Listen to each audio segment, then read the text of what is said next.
Hello दोस्तों, यह कहानी कई वर्ष पुरानी है। उस समय दक्षिण भारत में एक राजा राज किया करता था। राजा के बिस्तर में मंदरी शंपनी नाम की एक जूं रहा करती थी, लेकिन इस बारे में राजा को कोई जानकारी नहीं थी। हर रात राजा जब गहरी नींद में सो जाता तो जूं अपने घर से बाहर निकलती, बड़े चाव से पेट भर राजा का खून चूसती और दोबारा जाकर छिप जाती। एक दिन ना जाने कहाँ से राजा के बिस्तर पर अग्निमुख नामक एक खटमल भी घुस आया। जब जूं ने उसे देखा तो उसे बहुत गुस्सा आया कि उसके इलाके में एक खटमल घुस आया है। जूं उसके पास गई और उससे तुरंत वापस चले जाने को कहा।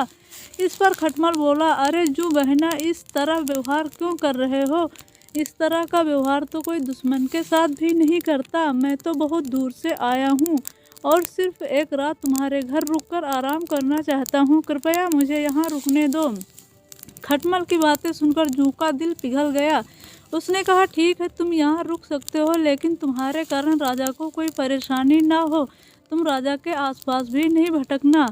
जूं बहना, मैं बहुत दूर से आया हूँ और बहुत भूखा हूँ। वैसे भी हर रोज कहाँ राजा का मीठा खून पीने को मिलता है।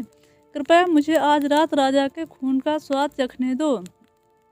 खटमल ने विनती करते हुए कहा। जूं खटमल की बातों में आ गई और उसने उसे राजा का खून चूसने की इजाज़त दे दी।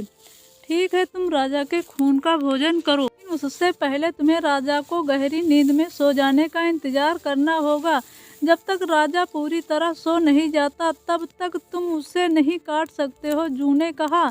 इस पर खटमल ने हाँ कर दिया और दोनों रात भर राजा के सोने का इंतजार कर रहे थे।